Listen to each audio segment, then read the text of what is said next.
स्वागत है आप सभी का हमारे YouTube चैनल विद्या आरंभ में। आज की यह वीडियो आपका जो फिजिक्स का पहला चैप्टर चल रहा था क्लास 10th में प्रकाश का प्रवर्तन पार्ट 3 होगा और आज के इस वीडियो में हम लोग जानेंगे पार्श्व परिवर्तन के बारे में। तो पार्श्व परिवर्तन जिसको अंग्रेजी में बोला जाता है लेटरल डिस्प्लेसमेंट, ये क्या होता है। तो सबसे पहले इसको समझने के लिए हम एक फिगर बना रहे हैं। जैसे कि आप यहाँ पर आर बना दिए, फिगर हम आर बना दिए हैं और इसको हम एक पार्श्व परिवर्तन अगर करना चाहेंगे तो इसका जो फिगर होगा कुछ इस प्रकार से बनेगा। जैसे कि इसका फिगर हम इधर बना रहे हैं तो पार्श्व परिवर्तन में इसका फिगर हो जाएगा इस प्रकार से। कहने का मतलब इधर नहीं, सॉरी, इसका फिगर जो हो जाएगा आपका इस प्रकार से हो जाएगा, ठीक है। तो ये आपका पार्श्व परिवर्तन हो जाएगा, यही आपका पार्श्व परिवर्तन है। हम लिए थे इसको समझने के लिए आर, जो कि आपका सीधा है। इसका जब पार्श्व परिवर्तन जब करेंगे तो इसका फिगर जो होगा उल्टा हो जाएगा। मतलब कि इस मतलब जो इसमें दायां वाला भाग था ये बायां हो गया और बायां वाला भाग दायां हो गया। कहने का मतलब एक ऐसा परिवर्तन जिसमें इमेज मतलब कि किसी वस्तु का प्रतिबिंब दायां वाला भाग बायां हो जाए और बायां वाला भाग दायां हो जाए, तो इसी घटना को बोलते हैं पार्श्व परिवर्तन। और साथ में अगर देखेंगे तो इसमें एंगल जो बना है 180 डिग्री के उदाग्र होता है, उदाग्र घूम जाता है, उदाग्र परितः घूम जाता है, यानी कि परिवर्तित हो जाता है। और इसमें दायां वाला भाग जो होता है बायां हो जाता है और बायां वाला भाग दायां हो जाता है। तो इसी प्रकार से आप इसको याद रख लेंगे। इसका डिफिनेशन लिख लेगा, एक ऐसी घटना जिसमें किसी वस्तु का प्रतिबिंब 180 डिग्री उदग्र अक्ष परितः घूम जाती है, अर्थात दायां वाला भाग बायां हो जाए और बायां वाला भाग दायां हो जाए, तो इसी घटना को बोलते हैं पार्श्व परिवर्तन, ठीक है। तो आपको पार्श्व परिवर्तन का डिफिनेशन लिखना है, एक ऐसी घटना जिसमें किसी वस्तु का प्रतिबिंब 180 डिग्री के उदग्र अक्ष के परितः घूम जाती है, अर्थात दायां वाला भाग बायां हो जाए और बायां वाला भाग दायां हो जाए, तो इसी घटना को बोलते हैं पार्श्व परिवर्तन। अंग्रेजी में बोलते हैं लेटरल डिस्प्लेसमेंट। फिगर आपका आर दिए थे, इस प्रकार से इसका प्रतिबिंब बन गया, मतलब कि इसी को बोलते हैं पार्श्व परिवर्तन। तो एक छोटा सा टॉपिक था जो कि आपको समझ लेना था। इसके बाद आपको समझना है समतल दर्पण द्वारा प्रतिबिंब का बनना। ये आपका वीवीआई बनता है, इसको हम मिटा रहे हैं और उसको हम देखेंगे। तो समतल दर्पण द्वारा प्रतिबिंब का बनना में क्या होगा, सबसे पहले उसका फिगर हम बनाएंगे, उससे कुछ बात आपको बताना है जो कि आपके एग्जाम में ऑब्जेक्टिव प्रश्न के रूप में मिल जाता है। तो हेडिंग करेंगे समतल दर्पण द्वारा प्रतिबिंब का बनना। तो आपका ये हेडिंग यही है कि समतल दर्पण द्वारा प्रतिबिंब किस प्रकार से बनेगा। तो आपको कल का क्लास याद होगा कि हम इस प्रकार से एक हम सतह लेते थे जिसका एक भाग हम क्या कर रहे थे, तो रजित कर रहे थे, यानी कि रंग दे रहे थे, और उसको हम यहाँ पर प्लेन है सतह, तो इसका नाम प्लेन मिरर हो गया और इसका नाम हम कर दे रहे हैं ए बी एक प्रकार का समतल दर्पण है। और उस पर से हम प्रकाश का प्रवर्तन जब करेंगे तो मान लीजिए कि यहाँ से कोई प्रकाश है, कोई वस्तु स्रोत है, बिंदु स्रोत है जिससे प्रकाश किरण निकल रही है जिसका नाम O है। तो इधर से प्रकाश किरण आई है तो इधर आपका तीर होगा, आने वाली किरण आपतित किरण, और यहाँ पर आकर टकराई है तो इसका नाम आपका आपतन बिंदु हो जाएगा और इधर से ही लौट गई है, जितना एंगल के साथ आई होगी उतना ही एंगल के साथ लौट जाएगी। आपको हेडिंग में करना है समतल दर्पण द्वारा प्रतिबिंब किस प्रकार से बनेगा।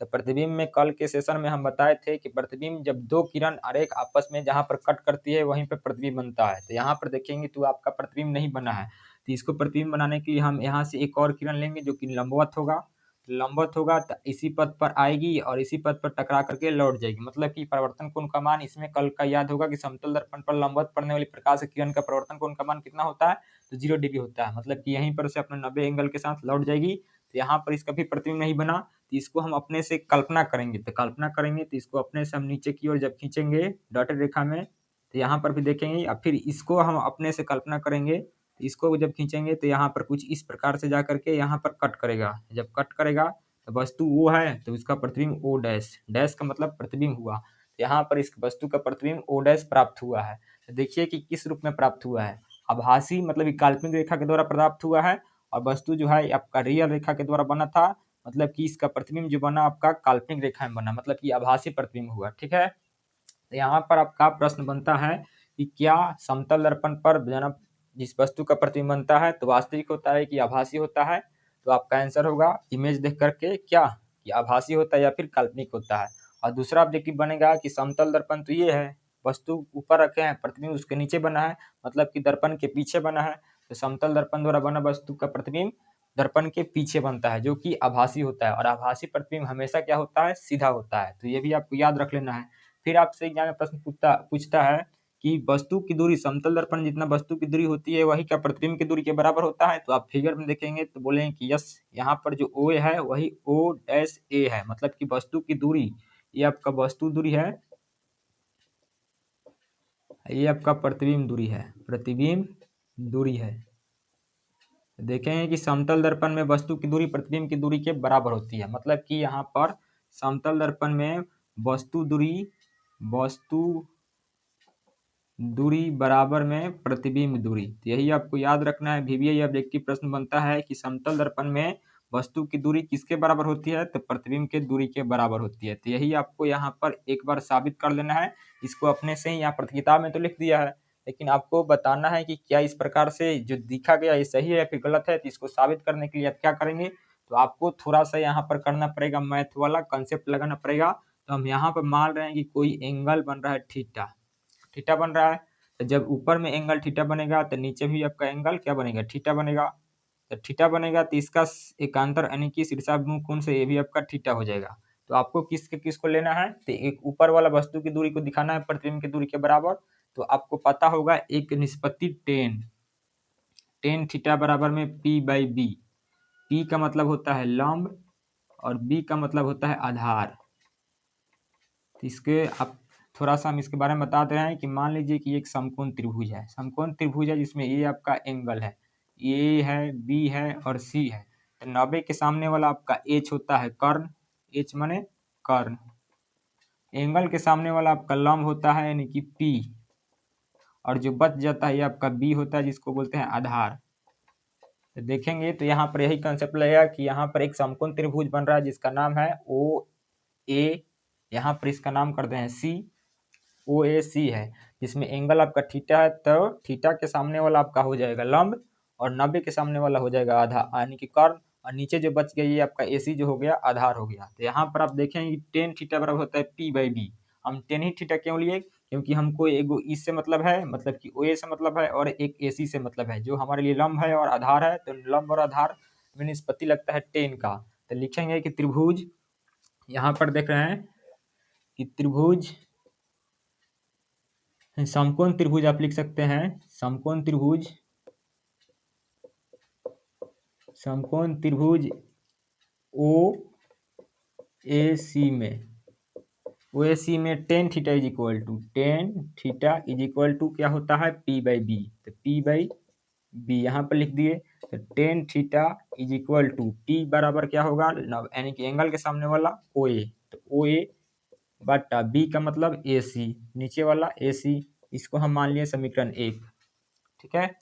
फिर हम लेंगे पुनः, आप गौर से देखेंगे तो एक ऊपर बन रहा है समकोण तो एक नीचे भी बन रहा है समकोण, बन रहा है ना। तो यहाँ पर देखेंगे इस त्रिभुज का नाम क्या होगा, तो इस त्रिभुज का नाम होगा O'AC। तो फिर लिखेंगे कि समकोण त्रिभुज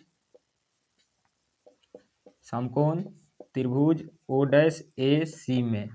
तो फिर देखेंगे कि हमको एक नीचे वाला मतलब ये जो है O'A इससे मतलब है जो कि एंगल के सामने वाला लंब हुआ, और एक हमको AC से मतलब है जो कि हमारा आधार हुआ। तो आपका भी फिर निष्पत्ति लगेगा टेन का। तो लिखेंगे tan theta is equal to P/B, same आपका सूत्र लिखना है। और फिर लिखेंगे tan theta is equal to P का मान इसके लिए क्या होगा, तो एंगल के सामने वाला O', और B का मतलब AC हो गया। इसको आप समीकरण 2 कर लेंगे। यहाँ पर आपको यहाँ तक कवर हुआ होगा। फिर क्या हो गया, ये लाइट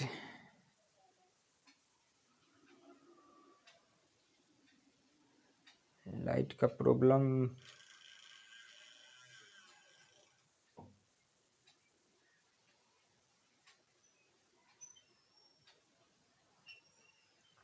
चलिए कोई नहीं, लाइट चला गया तो क्या हुआ।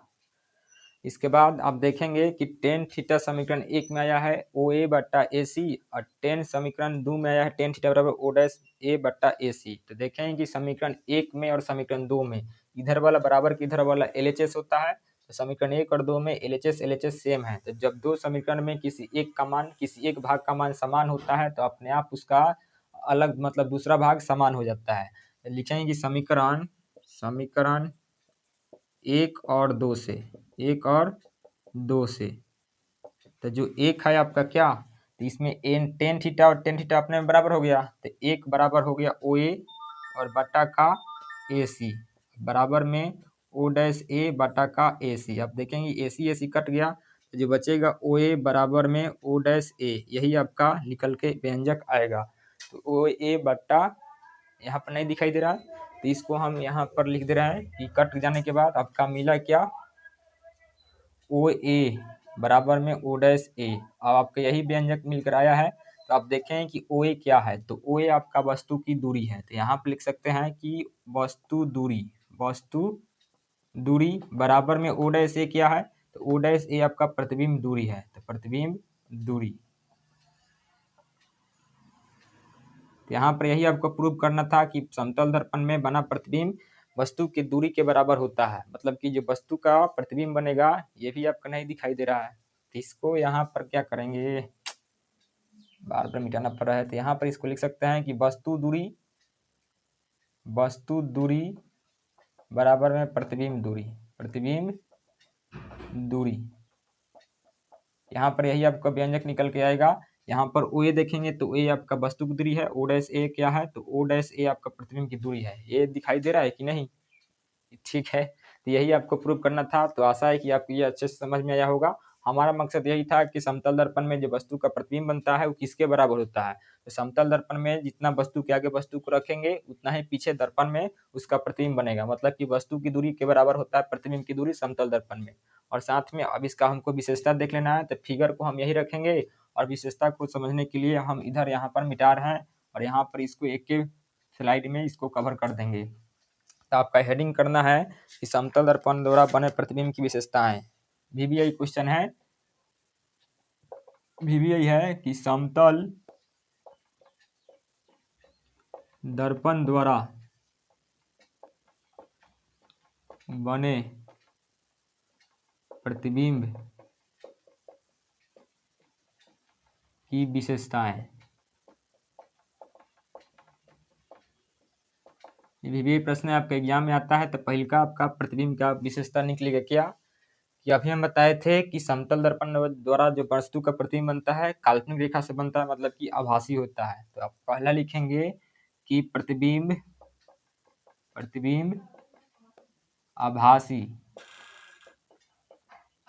या काल्पनिक होता है। आप लिख लेंगे आभासी होता है। और दूसरा आप लिखेंगे कि आभासी जो प्रतिबिंब होता है वो हमेशा सीधा होता है। तो प्रतिबिंब हमेशा सीधा होता है। ये भी आपका हो जाएगा। 3 नंबर में आप लिखेंगे कि 3 नंबर में आपका ये जो डेरिवेशन आप करके आए हैं इसको लिख सकते हैं कि समतल दर्पण में प्रतिबिंब की दूरी वस्तु की दूरी के बराबर होता है। तो प्रतिबिंब की दूरी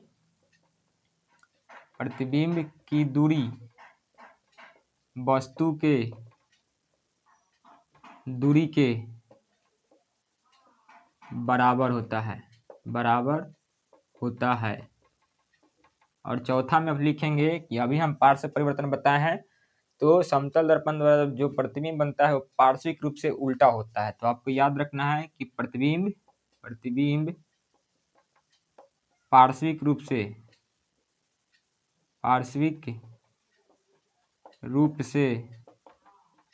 उल्टा होता है।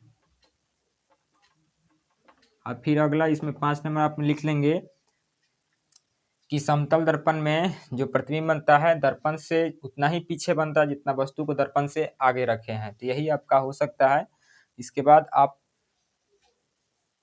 या फिर आप दूसरा भी लिख सकते हैं कि समतल दर्पण में वस्तु की दूरी प्रतिबिंब की दूरी के बराबर होता है। मतलब कि जितना वस्तु से आगे है उतना ही वस्तु से पीछे है। तब वस्तु से आप लिखेंगे प्रतिबिंब दर्पण से दर्पण से उतना ही पीछे बनता है जितना वस्तु दर्पण से आगे होती है। तो यही मेनली आपको 5 गुण इसमें लिख लेंगे तो आपका 2 नंबर का प्रश्न आराम से आपको पूरा का पूरा मार्क्स मिल जाएगा। तो इसमें आपको हेडिंग में किए थे कि समतल दर्पण द्वारा जो वस्तु का प्रतिबिंब बनेगा उसकी क्या विशेषता है। तो हम 5 वो लिखे हैं और आपको अच्छे से ही नोट्स इसके रूप में बना लेना है। तो पहले क्या लिखेंगे कि इसके आंसर में लिखने का सबसे पहले आपका अच्छा उपाय है कि समतल दर्पण द्वारा बना प्रतिबिंब विशेषताएं निम्नलिखित है। तो इस प्रकार है 1 नंबर कि समतल दर्पण द्वारा बना प्रतिबिंब आभासी होता है। 2 नंबर लिखेंगे समतल दर्पण द्वारा बना प्रतिबिंब हमेशा सीधा होता है। 3 नंबर लिखेंगे समतल दर्पण द्वारा बना प्रतिबिंब वस्तु दर्पण के पीछे होता है। ये भी आप लिख सकते हैं। फिर अगला लिखेंगे कि समतल दर्पण द्वारा बना प्रतिबिंब की दूरी वस्तु की दूरी के बराबर होता है। अगला लिखेंगे समतल दर्पण द्वारा बना प्रतिबिंब पार्श्विक रूप से उल्टा होता है।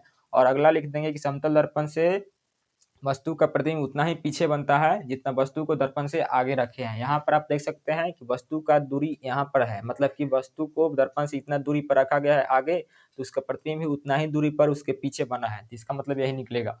तो आशा है कि यहाँ तक आपको किसी प्रकार की दिक्कत नहीं हुआ होगा। तो इसके बाद जो अगला टॉपिक है हमको दर्पण में तो बता ही दिए हैं, उसके बाद आपको समझना है गोलीय दर्पण। तो गोलीय दर्पण को समझने के लिए हम बोर्ड को क्या करा है, साफ कर रहे हैं और आपको अच्छे से यहाँ पर बताएंगे, आपको समझ लेना है।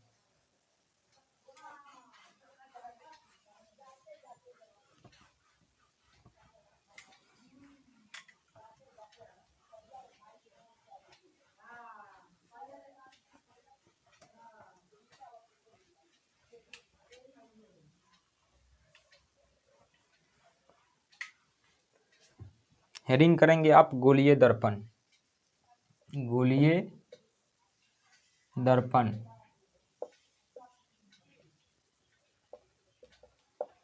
इसके पहले वाले वीडियो में हम आपको दर्पण बता दिए थे। तो दर्पण एक ऐसा चिकना सत्ता होता है जिससे प्रकाश के परिवर्तन के नियमों का पालन होता है, और इसका हम डिफिनीशन तो बता दिए थे और शायद इसका हम प्रकार लिखाना भूल गए थे। तो दर्पण जो होता है मुख्यतः 3 प्रकार का होता है। एक होता है समतल दर्पण, दूसरा होता है गोलीय दर्पण और तीसरा जो होता है परवलयीय दर्पण। तो दर्पण का प्रकार में 1 नंबर आप लिख लेंगे कि समतल दर्पण, दूसरा आपका है गोलीय दर्पण और तीसरा जो है आपका परवलयीय दर्पण। तो यही आपका मेनली दर्पण का प्रकार होता है। इसको समतल दर्पण हम बता दिए हैं, आपको यहाँ पर गोलीय दर्पण समझना है। तो गोलीय दर्पण आपका हेडिंग किए हैं, अंग्रेजी में इसको बोलेंगे स्फेरिकल मिरर। दर्पण का अंग्रेजी होता है मिरर और गोलीय का अंग्रेजी नाम हो जाएगा स्फेरिकल। तो यहाँ पर आपको समझना है कि समतल दर्पण किसको बोलते हैं। देखिए कि इसका नाम से ही स्पष्ट होगा, गोला का रूप है, मतलब कि जो दर्पण होगा गोला के रूप में होगा। तो इसका डिफिनीशन होगा कि एक ऐसा दर्पण जो किसी खोखले गोला का रूप हो, मतलब एक भाग हो। तो इसका डिफिनीशन यही लिखिएगा कि एक ऐसा दर्पण जो किसी खोखले गोले का एक भाग होता है, तो उसी गोले के भाग को बोलते हैं गोलीय दर्पण। तो इसका डिफिनीशन आप लिखेंगे कि एक ऐसा दर्पण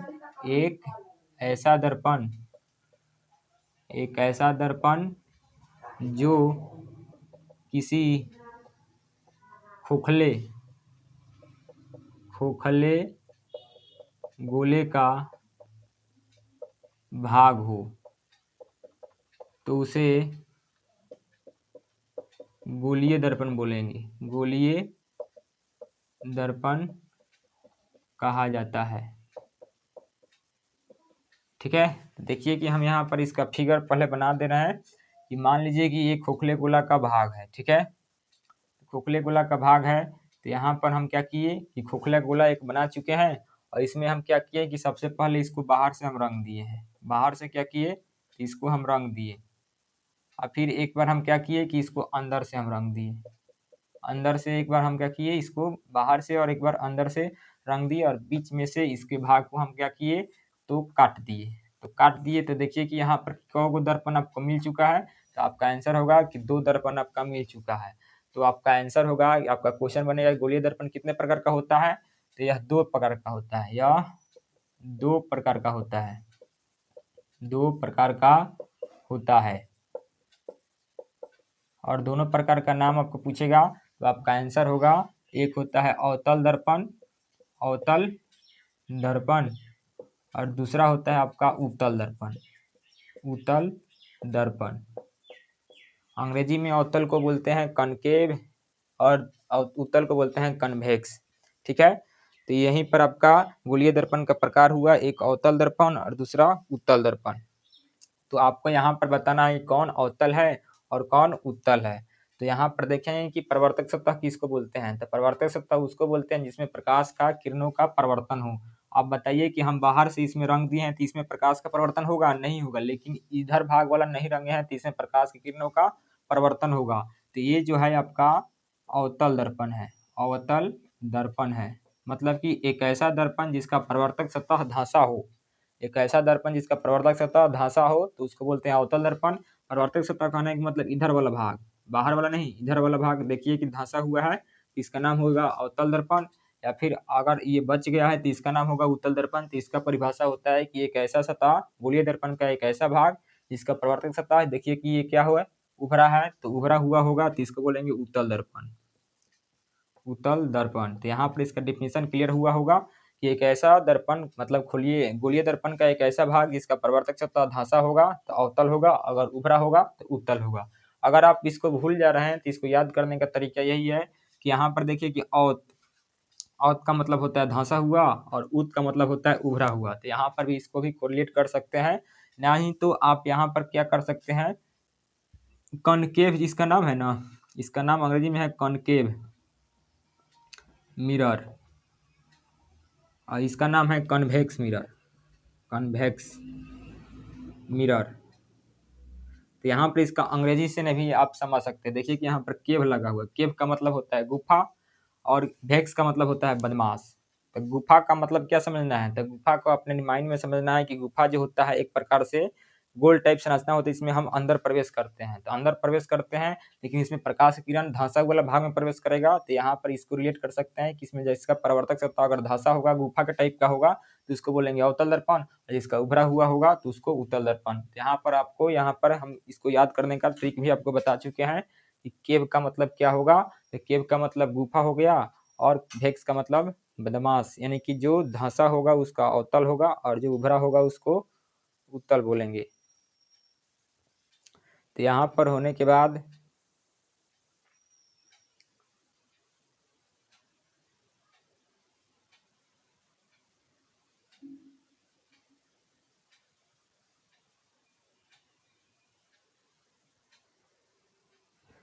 तो इतना होने के बाद लाइट का प्रॉब्लम हो जा रहा है बार बार, चलिए कोई बात नहीं।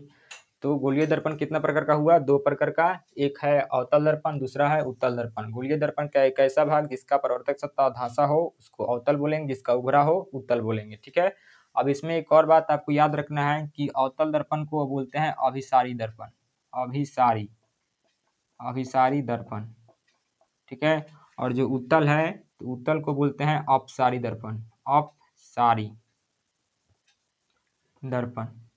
अब क्यों बोला जाता है इसका जवाब अभी थोड़े देर में मिलेगा, आपको वेट करना है। अभी हम इसको ही पढ़ाने वाले हैं कि उत्तल को अपसारी क्यों बोलते हैं और अवतल को अभिसारी क्यों बोलते हैं। तो आपको यहाँ तक इस रूप में फिगर बना लेना है और इसके बाद आपको समझना है कि उत्तल को अपसारी क्यों बोलते हैं और अवतल को अभिसारी क्यों बोलते हैं। ठीक है, यहाँ पर आप देखेंगे तो इसमें एक रेखा होती है, अगर यहाँ पर आप बनाना चाहेंगे तो अवतल दर्पण का कुछ फिगर इस प्रकार से बनेगा। इसमें एक रेखा होती है जिसको प्रधान अक्ष बोलते हैं, यहाँ पर जहाँ पर कट करती है इसको P से सुनिश्चित करते हैं, इसका नाम होता है ध्रुव। ठीक है, यहाँ पर एक बीच वाला केंद्र होता है जिसका नाम होता है वक्रता केंद्र, वक्रता केंद्र। और इसके बीच की P और C के बीच की जो दूरी होती है इसको बोलते हैं वक्रता त्रिज्या, डिनोट करते हैं R से। ठीक है, इतना बात आपको याद रखना। सेम इसी प्रकार से इसमें भी होता है, यहाँ पर इसका P हो जाएगा, इसका जो केंद्र होगा आपका C होगा, इनके बीच की दूरी आपका क्या हो जाएगा, वक्रता त्रिज्या होगा। इतना आपको समझ लेना है। इसके बाद जो है आप हेडिंग करेंगे कि अवतल दर्पण को अभिसारी दर्पण क्यों कहा जाता है और उत्तल को अपसारी क्यों कहा जाता है, ये आपका VVI प्रश्न बनता है। बाकी हम इसके बाद वाला में फिर आएंगे इसको बताने के लिए कि ध्रुव क्या होता है, वक्रता केंद्र क्या होता है, वक्रता त्रिज्या क्या होती है, इसको हम थोड़ा सा रुक दे रहे हैं। बाकी इसका जो अभी तक निकला है, अपसारी क्यों बोला जाता है उत्तल को, अभिसारी क्यों बोला जाता है अवतल को, इसको हम देख लेते हैं। तो आप हेडिंग करेंगे वीवीआई प्रश्न के रूप में है कि अवतल दर्पण को अभिसारी दर्पण क्यों कहा जाता है। आपका हेडिंग यही होगा कि अवतल दर्पण को अभिसारी दर्पण क्यों कहा जाता है।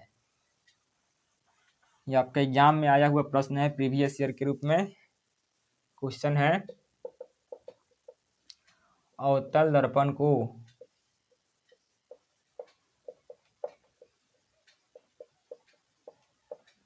अभिसारी दर्पण क्यों कहा जाता है। यही आपका प्रश्न है जो कि वीवीआई है, आपके एग्जाम में आता है प्रश्न, ठीक है। तो इसको आप अच्छे से समझने का प्रयास करेंगे।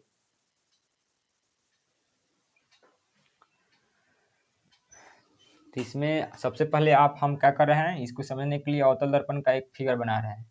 ये आपका कुछ इस प्रकार से बाहर से हम रंग दिए हैं और भीतर वाला इसका परिवर्तक सत्ता है जो कि धांसा है। तो आपका मतलब लिख लेगा कि ये जो दर्पण हम बनाए हैं ये आपका अवतल दर्पण है, और दर्पण का नाम हम एम और एन कर दिए। दर्पण का नाम क्या है, एम एन है, जो कि एक अवतल दर्पण है, ठीक है।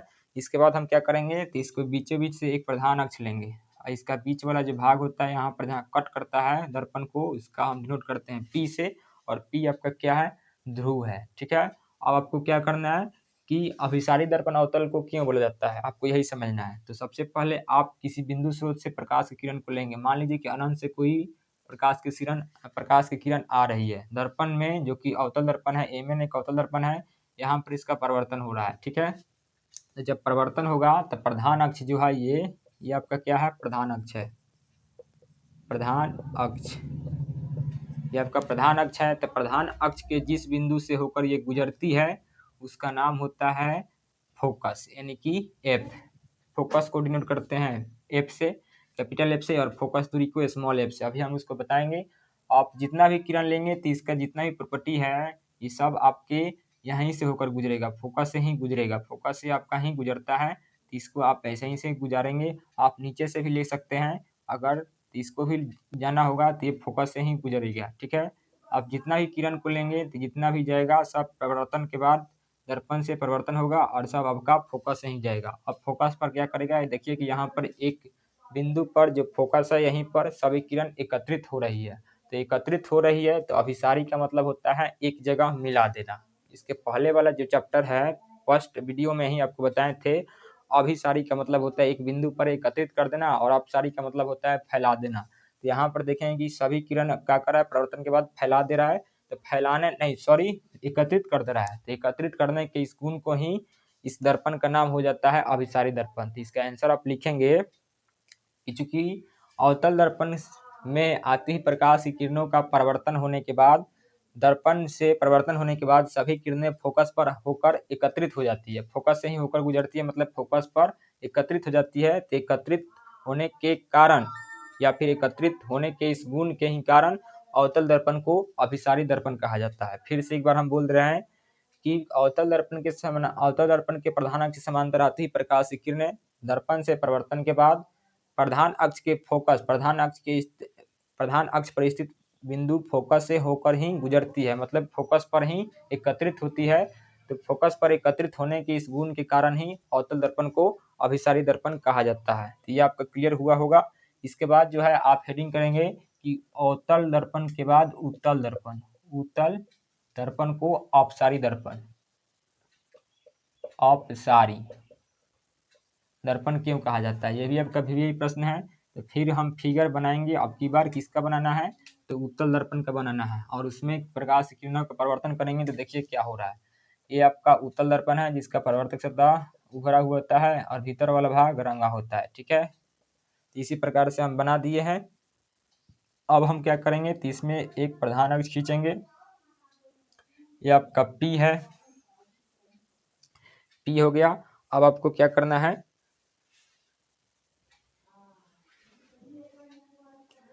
इस पी को आप जो प्रधान अक्ष खींचे हैं इसको और इधर भी बढ़ा सकते हैं, इसमें और थोड़ा इधर कम कर दीजिए, उससे मतलब नहीं है।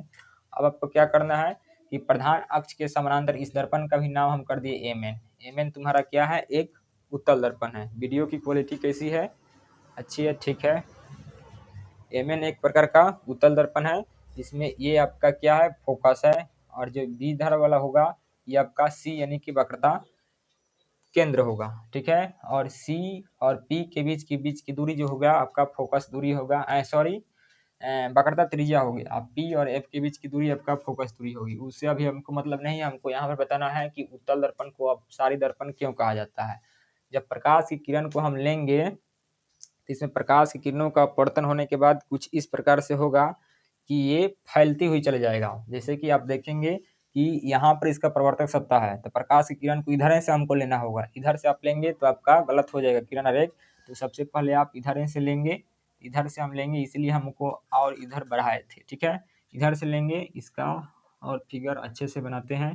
इधर से लेंगे, स्टेट में जाया, यहाँ पर अपवर्तन होगा, तो अपवर्तन होगा तो ये क्या करेगा, प्रकाश की किरणों को फैला देगा। देखिए कुछ इस प्रकार से फैला दिया है, तो फैला दिया है, लेकिन हमको यहाँ पर कट कराकर इमेज बनाना है। तो इमेज बनाना है तो यहाँ पर गुण क्या है कि कोई भी दर्पण हो अगर परिवर्तन होगा तो दर्पण के फोकस एफ से ही गुजरना चाहिए। तो यहाँ पर तो एफ है लेकिन जल रहा है वहाँ पर, तो इसको हम अपने से डॉटेड रेखा में क्या करेंगे, इसको बढ़ाएंगे आगे की तरफ, और यहाँ से एफ से होकर के हम इसको गुजरना पड़ेगा। एफ से होकर के क्या करना है, इसको हर एक हालत में गुजरना होता है। आप जितना भी किरण को लेंगे सभी किरण एफ से ही जाना चाहिए, लेकिन अवतल का गुण है कि ये एफ से होकर नहीं जाती है रियल में, और ये इधर ही फैल जाती है। लेकिन आपको क्या करना है कि इसको बढ़ा करके एफ से होकर के गुजार देना है। एफ से होकर गुजारेंगे, फिर आप नीचे भी लेंगे तो आपका सेम काम होगा, ये आपका इधर मुड़ जाएगा।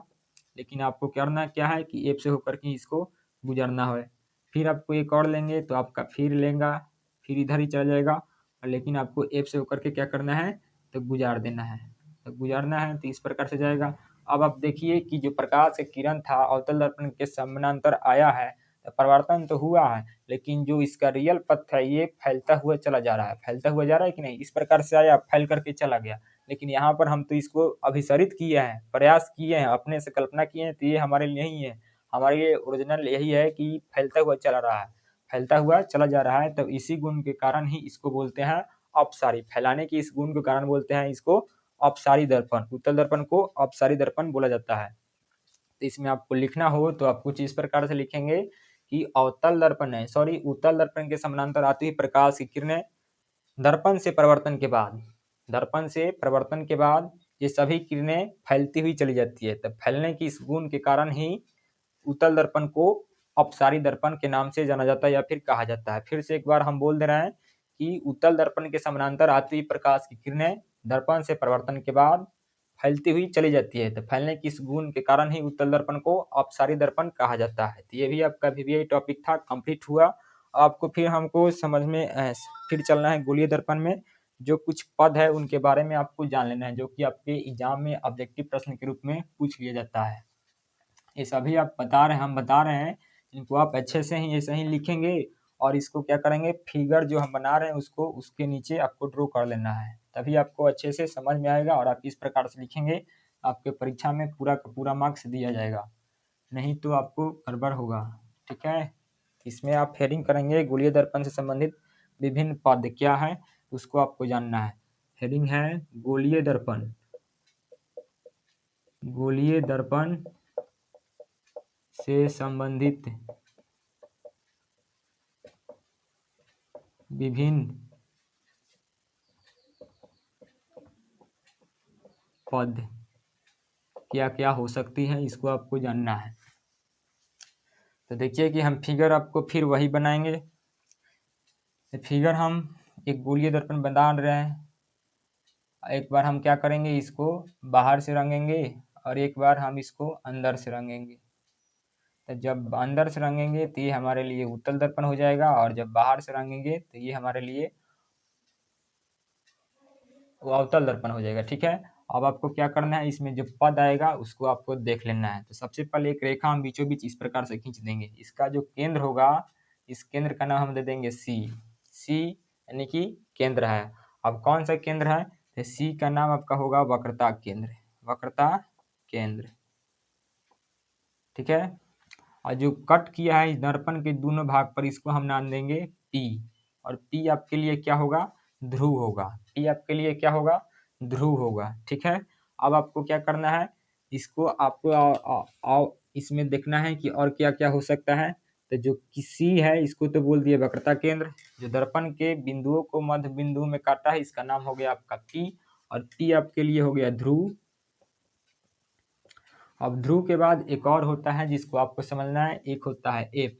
एफ होता है तो एफ इस प्रकार से कैपिटल एफ दोनों में होगा, इधर होगा कैपिटल एफ। एफ का मतलब क्या है, तो यहाँ पर हम एक एक कीवर्ड में लिख दे रहे हैं। पी का मतलब ध्रुव, एफ का मतलब फोकस, और स्मॉल एफ का मतलब फोकस दूरी, फोकस दूरी। और जो होगा आर का मतलब होगा वक्रता त्रिज्या, वक्रता त्रिज्या। ठीक है, और सी का मतलब हो गया वक्रता केंद्र, वक्रता केंद्र। इसमें इतना ही। और प्रधान अक्ष क्या है, प्रधान अक्ष क्या है या फिर मुख्य अक्ष क्या है, ये भी हम आपको बता देंगे। ठीक है, इतना ही आपको जानना है। तो एफ यहाँ पर होता है इस दर्पण के लिए, यानी कि उत्तल दर्पण के लिए, और एफ इस दर्पण के लिए हो गया फोकस। ठीक है, अब फोकस और पी के बीच की जो दूरी होती है इसको बोलते हैं फोकस दूरी। मतलब इसके बीच का जो दूरी निकलेगा ये स्मॉल एफ होगा, इसमें भी आपका ये स्मॉल एफ होगा, पी और एफ के बीच की दूरी। लेकिन अगर सी और पी के बीच की दूरी अगर पूछा जाए तो वक्रता त्रिज्या होगा। तो वक्रता त्रिज्या क्या है, तो वक्रता त्रिज्या यही है कि जो पी से लेकर सी के बीच की दूरी है ये आपका वक्रता त्रिज्या है। पी से लेकर सी तक के बीच की दूरी आपका वक्रता त्रिज्या है। सेम इसमें भी निकलेगा, पी से लेकर के sorry capital R, capital R हो गया। तो पी से लेकर सी के बीच की दूरी वक्रता त्रिज्या है, इसको डिनोट करते हैं कैपिटल आर से। तो यहाँ पर होने के बाद आपको क्या करना है, इन सभी को एक एक करके आपको इन सभी का डिफिनीशन लिखना होता है। और आपको यहाँ पर ऑब्जेक्टिव प्रश्न के रूप में क्या क्या पूछा जा सकता है ये भी हमको आपको बताना है। ठीक है, तो यहाँ पर कुछ फिगर इस प्रकार से बना हुआ है, तो आपको ऐसा ही फिगर बना सकते हैं, या फिर अगर इससे भी आपको अगर अलग अलग बनाना है तो कुछ इस प्रकार से भी बना सकते हैं जैसे कि अभी हम बना रहे हैं। ठीक है, तो इसको हम मिटा दे रहे हैं।